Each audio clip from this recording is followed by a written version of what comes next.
Guys, आपने कभी एक ऐसे महल के बारे में सुना है जिसके अंदर एक दरवाजा है, लेकिन वो दरवाजा सिर्फ अंदर जाने के लिए खुलता है, लेकिन एक बार अगर आप उसके अंदर चले गए तो वो बाहर आने का रास्ता नहीं देता।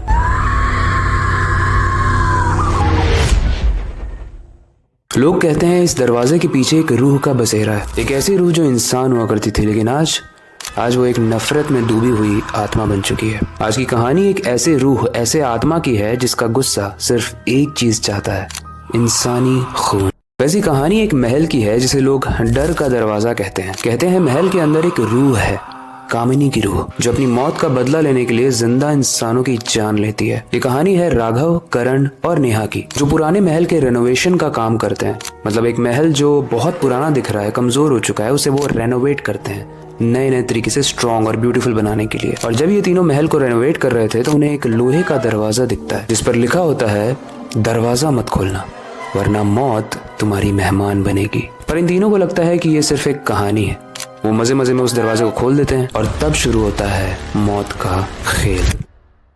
जैसे ही वो तीनों उस दरवाजे को खोलते हैं, अंदर जाते ही उन्हें एक मूर्ति मिलती है। वो मूर्ति एक औरत की प्रतीत होती है और उसके नीचे लिखा होता है कामिनी। पहले यहाँ तक तो सब कुछ नॉर्मल था। वो अपने कैंप में सोने चले जाते हैं और राघव जब सो रहा होता है तो उसे एक औरत की हंसने की आवाज आती है। जब वो उस आवाज का पीछा करते हुए अपने टेंट से निकलकर बाहर देखता है तो वो देखता है कि सफेद कपड़ों में एक औरत महल के अंदर जा रही है। अब जैसे ही राघव सोचता है कि वो उसका पीछा करेगा, वो औरत हवा में गायब हो जाती है। पहले उस दिन तो वो बच जाता है, लेकिन असली चेहरा देखने वाला था। करण अपने रूम में अपने बाल को मिरर में देखकर सेट कर रहा होता है, तभी उसे अचानक से एक औरत का चेहरा दिखाई देता है। अब जैसे जैसे करण मिरर के पास जा रहा है उसे देखने के लिए, मिरर की तरफ वाला चेहरा भी करण के पास आ रहा था, लेकिन जैसे ही करण अपनी आंखों को झपक के वापस से और पास जाता है, वो सब कुछ गायब हो जाता है। उसके बाद करण अपने काम में चला जाता है, लेकिन धीरे धीरे रात हो जाती है और जब वो अपने बेड पर सोने जाता है तो उसके बेड के नीचे से किसी के रोने की आवाज आती है। जैसे ही करण बेड के नीचे झुक कर देखता है, जो बिल्कुल नहीं देखना चाहिए, उसे कामिनी का असली फेस दिखता है जो एकदम डार्क था, खून में सना हुआ, और उसमें से बहुत तेज बदबू आती है। लेकिन सबसे स्ट्रेंज बात यह थी कि कामिनी के फेस में कोई भी आंखें नहीं थी। मतलब एक बिना आंखों वाला फेस जो बहुत डरावना था। जैसे ही ये लोग आपस में डिस्कस करते हैं, वो तीनों लोकल विलेजर्स के पास जाते हैं कि एक्चुअली में इसकी बैक स्टोरी है क्या, ये कौन है ये कामिनी और क्यों हॉन्ट कर रही है लोगों को। तो उन तीनों को वहाँ के विलेजर्स बताते हैं कि दरअसल कामिनी एक नौकरानी हुआ करती थी जो उस महल में बहुत लंबे समय से काम कर रही थी। उस महल के राजा ने कामिनी के साथ शारीरिक संबंध तो बना लिए थे और उन्हें शादी करने का वादा भी किया था, लेकिन वो राजा कामिनी को धोखा देता है और उसे महल से निकाल देता है। जब कामिनी अपना हक मांगने के लिए उस राजा के पास जाती है तो वो राजा इसका गला घोटकर महल के बेसमेंट में बंद कर देता है। बहुत दिनों तक खाना पानी ना मिलने की वजह से कामिनी वहां पर सड़कर मर जाती है।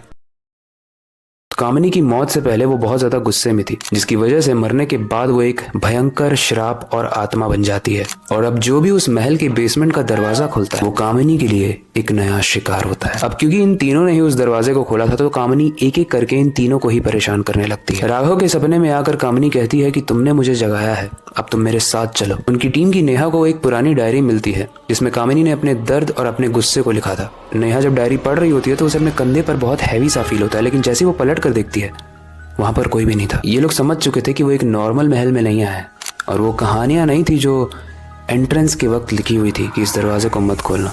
तीनों ही वहां से भागने की कोशिश करते हैं, लेकिन वो दरवाजा पूरे तरीके से बंद हो चुका था। अंदर का माहौल काफी डरावना था, तेज हवाएं चल रही थी और सिर्फ कामिनी की हंसी की आवाज आ रही थी। इस इंसिडेंट से बचने का सिर्फ एक ही सोल्यूशन था, कामिनी की जो मूर्ति थी उसे तोड़ देना। तो तीनों ही भाग कर कामिनी के मूर्ति के पास जाते हैं ताकि वो इसे तोड़ दें और इसकी रूह आजाद हो जाए। लेकिन जैसे ही वो उस मूर्ति के पास जाते हैं, उससे पहले कामिनी का भूत उनके सामने आ जाता है। कामिनी तीनों का ही गला तेजी से दबाने लगती है। वो लोग सांस भी नहीं ले पा रहे थे, लेकिन तभी उन्हें उसी मूर्ति के नीचे एक लिखा हुआ मंत्र दिखा।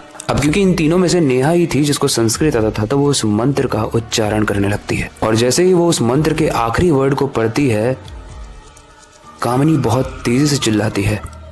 वो अपनी रूह को छोड़ना नहीं चाहती, लेकिन उसके बावजूद भी वो मूर्ति टूटने लगती है और कामिनी धीरे धीरे गायब हो जाती है। वेल गाइस, इन तीनों की जान तो बच जाती है, लेकिन एक स्ट्रेंज बात यह थी कि उस टूटी मूर्ति के नीचे एक और चीज लिखी थी संस्कृत में, जिसका मतलब था कि जो भी इस कामिनी को आजाद करेगा वो एक फीमेल ही होगा और वो नई कामिनी बनेगी।